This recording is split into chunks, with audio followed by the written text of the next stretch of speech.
right, listen up. This is a wild story. In places including Guelph and Brantford, thieves are stealing large quantities of butter and selling it on the black market. Yeah, you heard that right. Guelph alone has seen 9 notable butter thefts since December 2023. So, well, what is a notable butter theft? And what's behind this trend of targeted thievery? For a closer look, we're joined by Sylvain Charlebois. He's professor in food distribution and policy at Dalhousie University. Good morning to you, Sylvain. Good morning, Anne-Marie. So we know right now butter prices are high.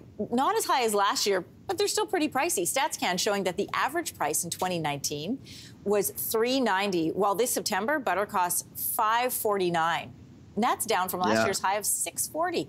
Anytime there's a black market, that is a sign of a greater need. So what is driving this black market butter trend?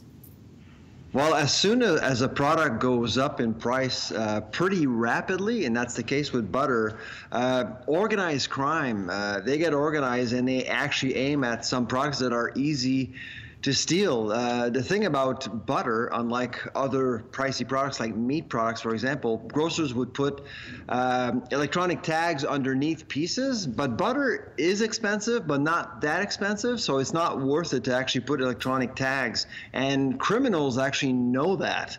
And so they'll just go after butter and they'll steal a lot of butter. So you gotta be well organized to steal thousands of dollars of butter and find, and of course, most groups that will actually steal butter will know who to sell it to even before stealing it. Okay, here are my questions. First of all, how do you steal thousands of dollars worth of, like, are you stealing a flat? Is it coming off the truck?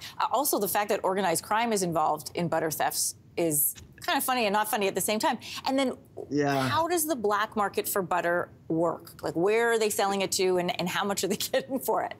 What's the street value of butter?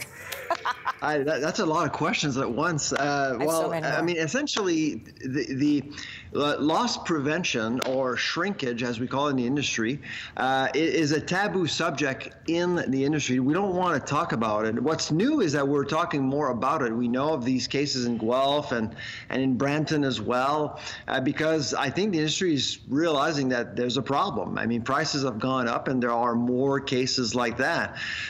Often there are internal employees involved, not always, but sometimes. And so theft can occur in the inventory, in the back store, or even on trucks as well, even before it gets to the store itself. But sometimes you'll actually see groups just go in and grab as much as they can in stores, but that's pretty rare. That's pretty rare.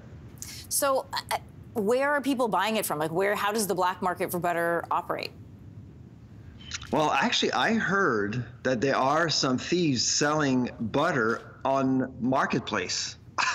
Like online? Why would you do that? Yes, online. And I'm not sure why you would do that, but typically what would happen is that you would find, honestly, restaurants, food service, bakeries, they're always looking for good deals. And if you're desperate, margins are really low. If you hear of a good deal, you'll just buy and won't ask questions. That's basically what happens sometimes. I'm fascinated to know how this will affect the prices of butter overall. Will this cause prices to go down, or actually do the opposite and jack them up further?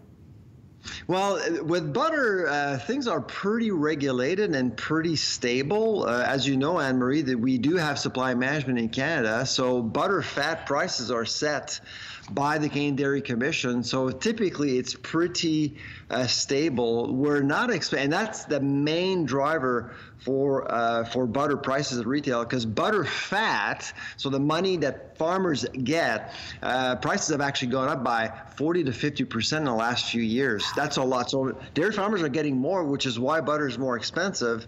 But I don't think that shrinkage, so theft, will be a factor in increasing prices. I guess the bottom line is, why steal butter? Are the profit margins that big that it's worth it to steal it? I guess people want butter, I guess. Fun fact for you. Actually, a lot of people are saying, well, I'm going to buy margarine because it's cheaper. It is cheaper, but margarine has actually gone up as well as butter. So that's the thing about butter, but most people really just want butter. And bakers out there who are desperate to find cheap ingredients, well, if butter is affordable, they'll get it. Interesting. And, you know, I appreciate the margarine suggestion, but any baker worth their salt understands that you need to use the butter. Butter. Yes, butter. Absolutely. No substitute. No way. Butter is better, as the campaign used to say. Hey, Sylvain Charlebois, Exactly. thanks so much for joining us. Never did I ever think we'd be talking about the street value of butter. Thanks. All right. Bye-bye. If you liked that video, make sure to subscribe to the Your Morning YouTube feed, where you can find all kinds of new content posted every weekday morning.